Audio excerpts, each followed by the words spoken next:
एक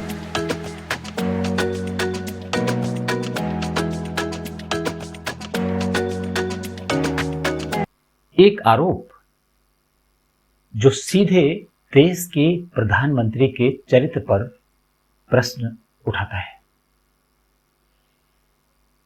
लेकिन क्या यह सच है या फिर एक सुनियोजित षड्यंत्र, एक विमर्श बनाने का हथियार? क्या है यह? नमस्कार, मैं हूं शिव मिश्रा और आप देख रहे हैं चर्चा। मेरे चैनल पर आपका स्वागत है। हम अपने शो में बात करते हैं तथ्यों पर, अफवाहों पर नहीं, और बिटवीन द लाइंस पढ़ने की कोशिश करते हैं कि इनका आशय क्या है। राष्ट्रवादी विचारधारा के लिए कहीं ऐसा तो नहीं कुछ जो अंतर्राष्ट्रीय षड्यंत्रकारी ताकतें हैं वो हमारे देश को नुकसान पहुंचाने के लिए, हिंदू धर्म को नुकसान पहुंचाने के लिए कोई षड्यंत्र रच रही हो।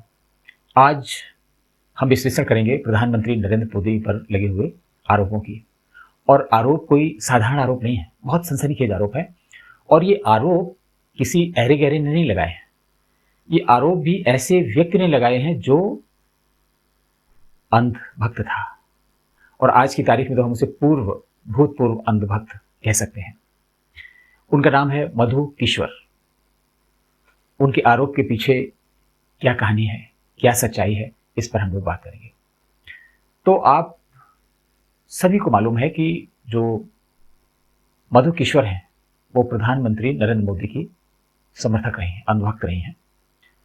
और पिछले कम से कम 12 साल से हम सभी ने देखा है कि विभिन्न टीवी चैनलों पर, पत्रिकाओं में उन्होंने हमेशा मोदी जी की तारीफ की है, सरकार की तारीफ की है। और इसमें कोई संशय नहीं है कि वो हिंदू हितों की समर्थक रही हैं। उनकी एक किताब थी कठुआ गर्ल, जो कठुआ में एक हिंदू बच्ची का बलात्कार हुआ था, उसमें उन्होंने बहुत काम किया, एक किताब लिखी, तथ्य इकट्ठे किए और फिर उस पूरे मामले को अंजाम तक पहुंचाया, लोगों तक पहुंचाया सावधानी करने के लिए। और इसी तरह से उन्होंने एक और किताब लिखी है जिसकी वजह से ही उनका मोदी के करीब जाना हुआ, उनकी नज़दीकी बढ़ी और शायद इसी कारण कुछ मामला और बढ़ा होगा, उनकी महत्वाकांक्षाएं बढ़ी होंगी। और इसके बाद में आज का घटनाक्रम हुआ। तो जब प्रधानमंत्री के निजी जीवन पर लेकर कोई टिप्पणियां की जाए, उनके चरित्र पर लांछन लगाया जाए, तो निश्चित रूप से गंभीर प्रश्न होता है। और ये चरित्र हनन के अलावा और कुछ नहीं है। और जब ये बातें चल रही हैं तो कांग्रेस के बहुत सारे लोग और बहुत सारे दूसरे पत्रकार और मोदी विरोध करने वाले लोग कह रहे हैं कि जब आप जवाहरलाल नेहरू का विरोध करते थे, इंदिरा गांधी का विरोध करते थे, उनका चरित्र हनन करते थे, सोनिया गांधी पर बात करते थे, राहुल को पप्पू बताते थे, उस समय क्या था? उस समय भी चरित्र हनन था। और इसलिए अगर बात आज आपके दरवाजे पर आ गई है, आप पर आ गई है, तो फिर इसमें आपत्ति क्या है? उसका सामना करिए, उसका जवाब दीजिए। आते हैं मधु किशोर की बातों पर। अपनी टिप्पणियों में उन्होंने तमाम प्रसंग जोड़े हैं और ऐसे प्रसंग जोड़े हैं जिनका उन्होंने सामना किया होगा, उनके सामने हुए या नहीं हुए, जानकारी के आधार पर है। उन सब प्रसंगों का उन्होंने जिक्र किया। उसमें आनंदीबेन पटेल हैं, हरदीप पुरी हैं, स्मृति ईरानी हैं और अमित मालवीय के लिए तो पता नहीं क्या क्या उन्होंने विशेषण इस्तेमाल किया। मानसी सोनी और प्रदीप शर्मा जैसे नामों का भी उल्लेख किया है। और इनमें से कोई भी अभी तक सामने नहीं आया जिसने उनकी बातों का विरोध किया हो या समर्थन किया हो। तो ऐसी स्थिति में जो भी उन्होंने कहा उसको सार्वजनिक रूप से सत्यापित नहीं माना जा सकता है और इसलिए उनकी विश्वसनीयता पर प्रश्न चिन्ह लगना बहुत स्वाभाविक है। लेकिन फिर भी उनके जो आरोप हैं उनकी गंभीरता कम नहीं होती, क्योंकि ये सिर्फ आरोप नहीं है और ये आरोप किसी व्यक्ति पर नहीं है, ये आरोप है प्रधानमंत्री पर। और ये उस ट्रेंड का हिस्सा है जहां राजनीति में बहस मुद्दों से हटकर, मुद्दों से बढ़कर व्यक्तिगत हो जाती है और चरित्र तक पर आ जाती है। ये किस तरह की राजनीति है। और ऐसा हो सकता है, कम से कम भारत में तो हो ही सकता है, दूसरे देशों में भी होता होगा। भारत में तो व्यक्तिगत नफा नुकसान के लिए लोग कुछ भी कर सकते हैं। विपक्षी लोग नहीं, अपनी पार्टी के लोग भी कुछ कर सकते हैं, और हम सब जानते हैं किसी हद तक जा सकते हैं। और विपक्ष के लोगों की बात नहीं करेंगे, अगर भाजपा की अपनी पार्टी की बात करें तो लंबी लिस्ट है। लेकिन मोदी के समय की ही अगर हम बात करें, यशवंत सिन्हा, शत्रुघ्न सिन्हा, कीर्ति आजाद और सुब्रमण्यम स्वामी, क्या कुछ नहीं कहा इन लोगों ने। जो मधु किशोर के आरोप है, उससे भी खराब भाषा में सुब्रमण्यम स्वामी ने आरोप लगाए हैं। यशवंत सिन्हा ने बहुत कुछ कहा, शत्रुघ्न सिन्हा ने भी बहुत कुछ कहा, लेकिन कभी मोदी ने पलटकर जवाब नहीं दिया। और इन लोगों का क्या हुआ, ये सारे लोग समय के साथ समाप्त हो गए, अपने आप पार्टी छोड़ गए, या समय ने उनको स्वयं शांत कर दिया। और राजनीति में से कहते हैं किसी भी मुद्दे को अपनी मौत मर जाना। इस तरह का धैर्य, संयम बहुत कम राजनीतिक में होता है, जो नरेंद्र मोदी ने इसमें दिखाया। अब बात करते हैं मधु किशोर की। 2014 के आसपास, बल्कि उससे थोड़ा पहले अगर हम बात करें, तो मधु किशोर मोदी जी के संपर्क में आई, और संपर्क में आई एक किताब लिखने के लिए।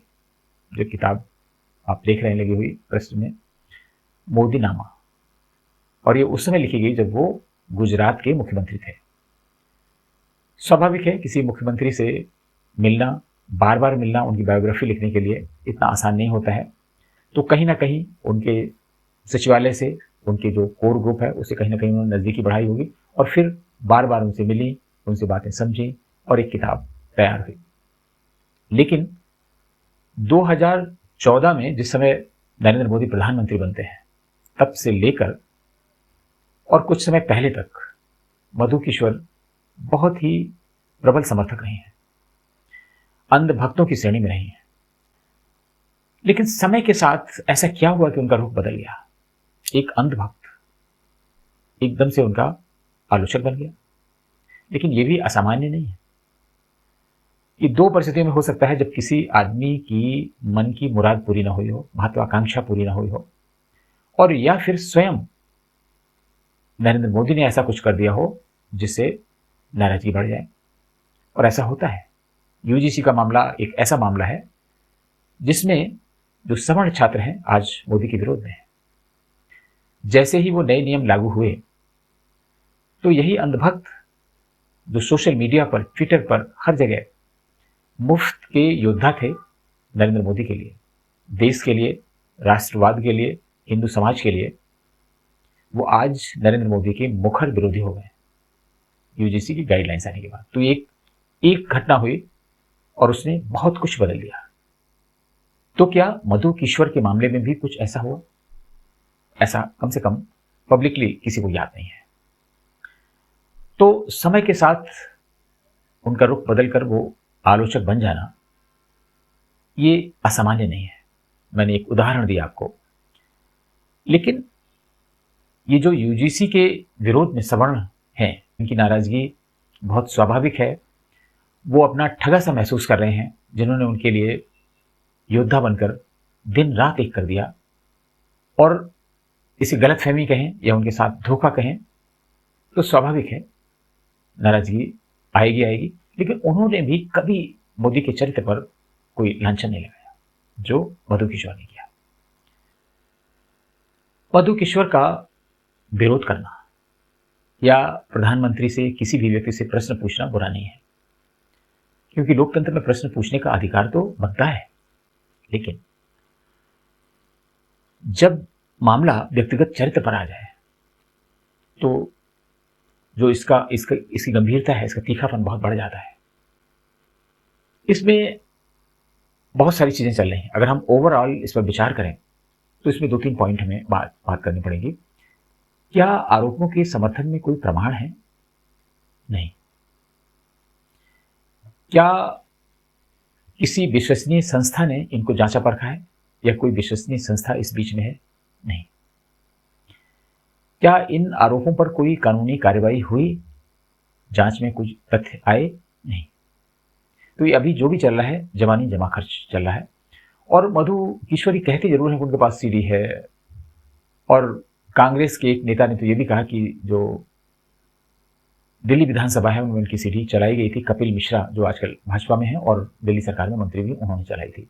जो भी जानकारी आज उपलब्ध है सोशल मीडिया में, चाहे वो मधु ईश्वर ने कही हो, चाहे सुब्रमण्यम स्वामी ने कही हो, या दूसरे लोग ने कही हो, उससे कोई भी ऐसा तथ्य निकल कर नहीं आ रहा है कि ये इन आरोपों में कोई दम है, ये आरोप सही है। लेकिन फिर भी बहुत सारे ऐसे विश्लेषक हैं, और वो विश्लेषक कौन है? मोदी के कट्टर विरोधी हैं और बड़े पदों पर रह चुके हैं, या किसी न किसी तरीके से विपक्षी पार्टियों से उनका संबंध है। वो कहते हैं कि मोदी पे जो आरोप लगाए गए हैं उनको गंभीरता से नहीं लिया जा रहा, मीडिया भी उनको गंभीरता से नहीं ले रही, किसी टीवी चैनल पर डिस्कस नहीं हो रहे हैं। ये बात सही हो सकती है, और उनका कहना है कि अगर ये आरोप किसी दूसरी पार्टी के नेता पर लगे होते तो भाजपा क्या करती? ये बिल्कुल ऐसी बात है कि भाजपा तो आसमान सिर पे उठा लेती। तो वहीं प्रश्न ये भी उठता है कि विपक्षी दल आसमान सिर पे क्यों नहीं उठा रहे?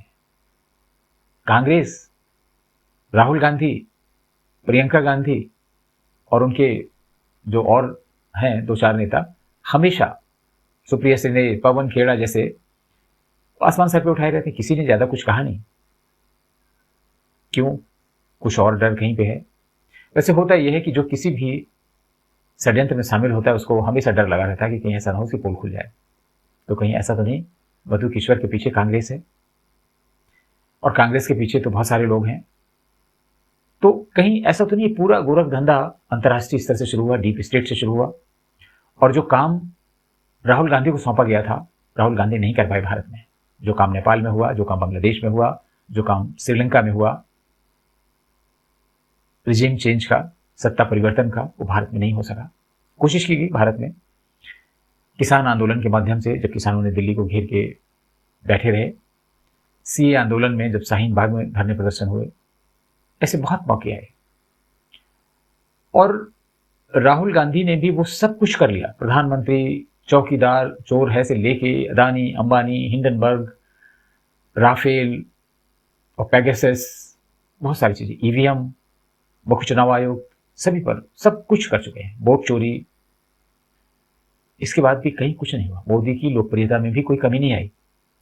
अभी जो अप्रूवल रेटिंग बताई जा रही है, वर्ल्ड में जितने भी लीडर्स हैं, जो कंट्री हेड हैं, सबसे अधिक मोदी की है। इतनी जो अप्रूवल रेटिंग है किसी की नहीं है। जो मॉर्निंग कंसल्टेंट इसके आंकड़े जारी करती है, उसके हिसाब से मोदी की लोकप्रियता अभी भी बरकरार है। आजकल की जो राजनीति चल रही है, इसमें नैरेटिव बिल्डिंग की बहुत इंपॉर्टेंस है, विमर्श बनाने की। कई बार कुछ नहीं होता है, लेकिन उससे विमर्श बना दिया जाता है, और वो विमर्श उस व्यक्ति से, उसकी पर्सनालिटी से चिपक जाता है,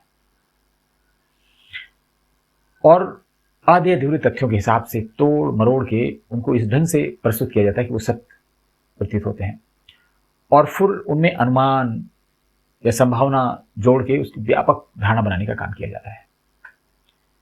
और आजकल तो विधिवत इसका काम इतने संस्थागत ढंग से होता है, जिसके लिए प्रोफेशनल लगते हैं, और वो क्या करते हैं कि इसके लिए विपक्ष नहीं, उस राजनीतिक दल के या किसी अंदर के व्यक्ति को ही तलाशते हैं और उसको ही आलोचना का माध्यम बनाते हैं, ताकि बाहर के लोगों को शक न हो कि किसी दूसरे ने एजेंडा चलाया है। जब घर का आदमी कोई बात करेगा तो उसकी विश्वसनीयता ज़्यादा बढ़ेगी। इसलिए मधु किशोर को लिया गया कि नरेंद्र मोदी की जो नज़दीकी महिला है, अगर वो इस बात को उठाएगी तो उसका वेट ज़्यादा होगा, लोग ज़्यादा विश्वास करेंगे।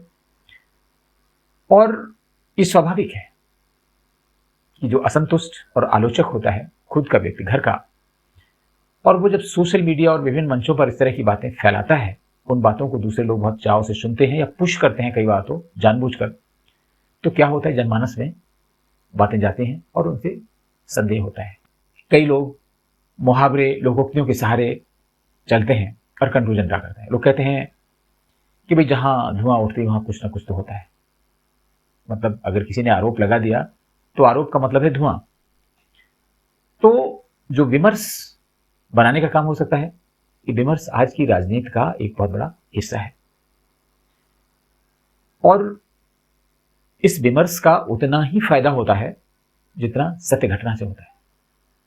क्या होता है, आधा अधूरा सच जहां कहीं से मिलता है उसको पकड़ लो, फिर उसमें मिलावटी पन लाइए, झूठ मिलाइए और तमाम आरोप जोड़ दीजिए चरित्रहीन के किसी भी तरह के, और इसके बाद उसे वायरल करिए, हाइप करिए। अगर वो वायरल हो जाता है तो क्या होगा, धीरे धीरे धीरे धीरे धारणा बदलने लगती है कि हाँ, इसमें कुछ तो सच्चाई होगी, जब धुआं उठ रहा है तो कुछ ना कुछ तो होगा।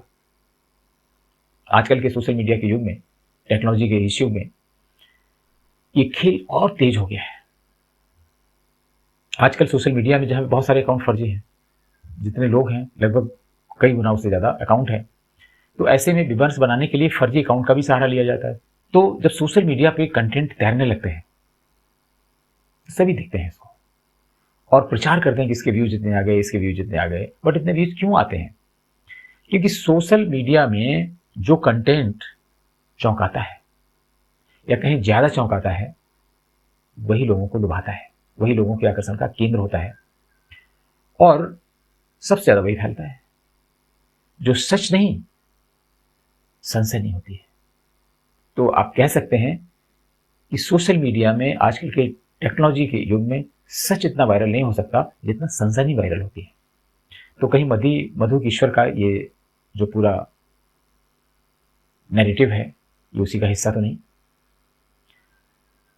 अब अगर आप निगाह डालें प्रधानमंत्री नरेंद्र मोदी के कम से कम 2014 से बाद के पीरियड को, जब वो प्रधानमंत्री बने, लगभग 12 साल का समय हो गया है, और उनके विरोधी समय समय पर बहुत सारे मुद्दे उठाते रहे, राफेल और उनकी चुनाव की निष्पक्षता, प्रधानमंत्री चोर है, भ्रष्टाचार, राफेल, ईवीएम, बहुत सारे ऐसे मुद्दे, और कई मुद्दे तो न्यायालय तक में गए। जैसे पैगासस का मामला सर्वोच्च न्यायालय तक गया और सर्वोच्च न्यायालय ने कुछ नहीं पाया उसमें। और इसके बाद जो आरोप लगाने वाले होते हैं, विपक्ष है इस केस में, उनके हौसले टूट जाते हैं। क्या करें, ऐसा उनके दिमाग में आने लगता है कि इस व्यक्ति का कुछ नहीं हो सकता, और तब विमर्श की कहानी शुरू होती है। राहुल गांधी, आपने देखा, अमेरिका, दूसरे देशों में जाते हैं तो मोदी के लिए क्या नहीं कहते, तो इसमें तो कल्पना करना है बेकार है। वो भारत के बारे में बहुत सारी चीजें कहते हैं, हिंदुओं के बारे में कहते हैं, तो वो सारा कुछ नैरेटिव का हिस्सा है। और एक लोगों का जो विचार है, जो ओपिनियन है, वो बदलने की कोशिश है। राहुल गांधी कहते रहे कि भाई नरेंद्र मोदी की सबसे बड़ी पूंजी है उनकी इमेज, और उसको हम तोड़ कर रहेंगे। इसलिए तमाम झूठे अनर्गल आरोप लगाए गए, लेकिन दुर्भाग्य से, राहुल गांधी के दुर्भाग्य से, कोई भी आरोप नरेंद्र मोदी पे चस्पा नहीं हो सका। तो स्वाभाविक रूप से राहुल गांधी परेशान तो होंगे। ये समय संकट का है, जब ऊर्जा का संकट चल रहा है, ईरान, इजराइल और अमेरिका युद्ध के कारण। और भारत में यूजीसी के परिप्रेक्ष्य में अगर देखें तो हिंदू समाज में बहुत बड़ी दरार आ रही है, लोगों में आक्रोश है। जहां सवर्ण आंदोलन कर रहे हैं रोल बैक कराने के लिए यूजीसी के नियम, वहीं दलित आंदोलन कर रहे हैं इसे जल्दी से जल्दी लागू करने के लिए। तो एक तो ये बात होगी। 5 राज्यों के चुनाव हो रहे हैं, और उस समय, ठीक उस समय ये बात आती है। क्यों? क्योंकि एक ऐसा समय है जहां पर प्रधानमंत्री नरेंद्र मोदी अंतर्राष्ट्रीय जो वातावरण है, जो सिनेरियो है जियोपॉलिटिक्स का, उस कारण और यूजीसी और तमाम चीज़ों के कारण वो काफ़ी वल्नरेबल है। ऐसे में उनको घेरने की कोशिश की गई है। ऐसे में कितना फ़ायदा होगा ये तो उनकी बात है, लेकिन शायद उनको कुंठा होने लगी है कि इसका फ़ायदा नहीं हो रहा है। तो आज कुछ एक ऐसे पत्रकार हैं जिनका संबंध कुछ राजनीतिक दलों से है प्रत्यक्ष तौर पर, उन्होंने एक स्टेटमेंट दिया है कि ये तो आरएसएस करवा रहा है। जो मधु किश्वर ने कहा, या सुब्रमण्यम स्वामी कह रहे हैं, वो मधु किश्वर का जो कहा हुआ नहीं है, आरएसएस करवा रहा है, क्योंकि वो नरेंद्र मोदी से छुटकारा चाहता है। तो कितनी हास्यास्पद बात है कि अगर आरएसएस नहीं चाहेगा तो क्या एक दिन भी प्रधानमंत्री नरेंद्र मोदी अपने पद पर रह पाएंगे? नहीं।